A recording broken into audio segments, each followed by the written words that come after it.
What's going on, guys? Your boy Amazing here, back with another video, and in today's video, guys, we're here with another Grand Cross video doing the Should You Summon for the Mad Inventor Weapon Researcher Valenti, guys. So yeah, in today's video, we're going to be doing the Should You Summon. I know a lot of you guys from my original video that I did on the patch notes were probably like, yo, Amazing, do I even summon on this character based on what the character is doing? We're going to be going over both the banner and the actual character details, guys, and then just kind of talking like whether or not I think it's just generally worth it for you guys. So if you do enjoy these videos like this, be sure to hit that like button and subscribe. And yeah, without the way, let's hop in and let's go over the character.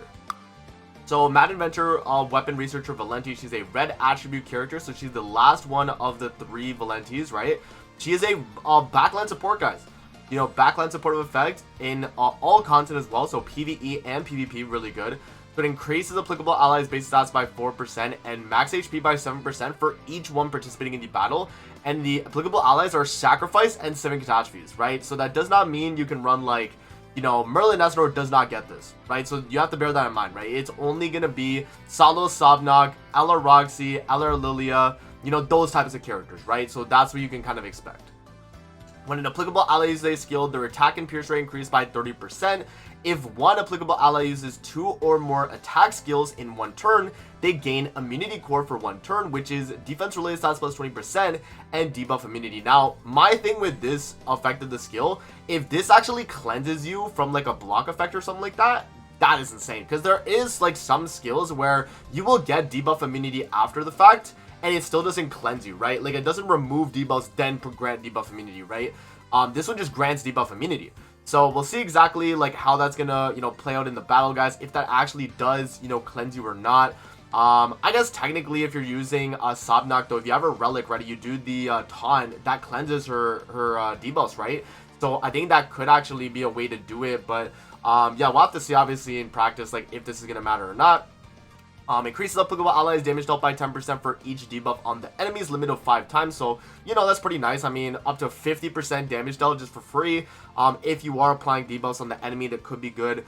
So, yeah, I mean, that's not too bad at all. And then when a 7 Catastrophes ally takes fatal damage, they recover HP equal to 50% of their max HP at a limit of 1 time, guys. So, that effect right there, I was like, okay, you know, that alongside the fact that we're getting LR Roxy in the update, kind of crazy, you know what I mean? Like, you have a free revive just for your character like that. So yeah, I mean, with how tanky the, you know, Salo Sobnok team kind of is already, like, you know, this has a revive for you now, like, it's gonna be a lot harder to kind of kill that team, right? Because Salo Sobnok already are getting the final damage taken lower, and then you have a character like Roxy that's just gonna have revive and the damage cap from Sobnok too. So yeah, it's going to be kind of crazy, man. So, yeah, and then the first skill right here inflicts pierce rate, damage equal to 250% of attack on all enemies, so it's AoE pierce. And then the second skill is increase or inflicts flood damage equal to 280% of attack on all enemies and infects them for 2 turns.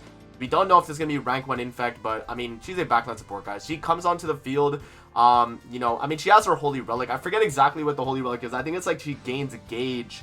You know, yeah, she gains gauge when she has an ally that dies and she comes onto the field, right? So, I mean, it's decent, but, like, again, like, her ultimate, they did not rework the ultimate, they didn't change this, so it's still rupture damage, and then, for the base skills of the kid, like, it's, again, it's not that crazy, right? So, yeah, that is pretty much the kit right there of the Valenti, guys. Now, in terms of the banner right here, let's look at the banner real quick and just kind of, like, see, you know, whether or not this is going to be worth summoning on. So we have the red Valenti right there as the raid up character. You have the Queen Elizabeth, which I don't think has rerun yet. So I think this might actually be your first rerun banner. So there is that right there. You have the blue Awakened Easton. You have blue Angahad, green Varghese, blue or red Roxy. You have the red Shin, light Percival, green Sigurd, the Fat King, and then we do have the blue Sui Fraudrin, right? So, honestly, guys, if you look at the banner, right, like, let's actually look at it, right? Valenti, a desirable character. Queen Elizabeth, I would say desirable character. She's not really on banners. Awakened Easton, not really as desirable, especially now if you're going to be running Valenti for that, you know, Sacrifice, 7 Catastrophe team, but, like, still, like, really good, just general human backline support. Angahad, PvE humans, pretty good. Varghese for backline on 4 knights, if they become good, right? You know, again, you know, if they become good. Red Roxy, not really used anymore. Red Shin, definitely not. Light Percival still has usability, you know, on that 4 Knights of Apocalypse team, but again, you know, he might actually be the one to either get replaced or just, like, you know, they get a festival version of this character. We'll see. But that, again, would still, you know, kind of line up with Varghese. Sigurd backline still insane. One of the best human support backlines, and it's also usable on demons too. And then these two characters right here, guys, are, you know, pretty fodder at this point. I mean, Fraudrin for, like, alt rush teams, still viable for some kind of metas, but, like, Fat King right here, definitely not. So, overall, guys, in my opinion, should you be summoning on this banner? Again, this is a 600 banner pity as well. So, you have to go 600 diamonds to get your one copy of Valenti. Is that something that's going to be worth it for the majority of you guys? Probably not at this point. And the thing is, I understand how good this character is, guys. Like, just reading off the passive effect right here, it's a backline supportive character. And, you know, the revive, you have the debuff immunity, you have the attack and pierce rate for free, you get the basic stats and the max HP. Like, it's just a lot of stuff you're getting, right? So it feels good. And I think with that being said, if you are someone that already has, you know, Camilla for backline, or you already have Nanashi for backline, like, generally those two characters still get the job done in supporting a 7 catastrophe sacrifice kind of meta team, because of the fact that normally with 7 catastrophes and sacrifice, they're either humans or unknown, and Camilla buffs unknown and 7 catastrophe, right? So that's covered. And then if you're running mostly a sacrifice team, Nanashi backline still, you know, gives you the buffs, right? So if you already have those two characters kind of invested in, and you don't really, like, want to kind of, I mean, like, again, it's like one of those things where, like, if this character is really good as a backline, it's an upgrade to the team for sure, but it wouldn't be as much of an upgrade as, like, an actual character on the team, like LR Roxy, let's say. Like, LR Roxy on that team could honestly be pretty crazy. And so, you know, with the fact that, like, you know, Valenti here is based on the fact that Roxy is LR now, let's actually briefly talk about Roxy and why I think, like, as a combo, they would be really good. You know, it still has the capabilities of being probably the best team in the game, right? You know, it could be, like, what is it? Sabnak, Salos, Roxy, Valenti backline, right? Like, that could be the best team in the game. And again, like, just based on the fact that, like, right here, if you look at Roxy, applicable allies are human sacrifice, 7 catastrophe, right? Giving basic stats. And then she gains critical chance, right? Pretty good. You have that lunacy buff, which means she can only be afflicted with lunacy, meaning I assume that's like a debuff that gives her the crit damage or something, or a buff, and then you can't actually get any other buffs or debuffs, maybe? We'll have to see, right?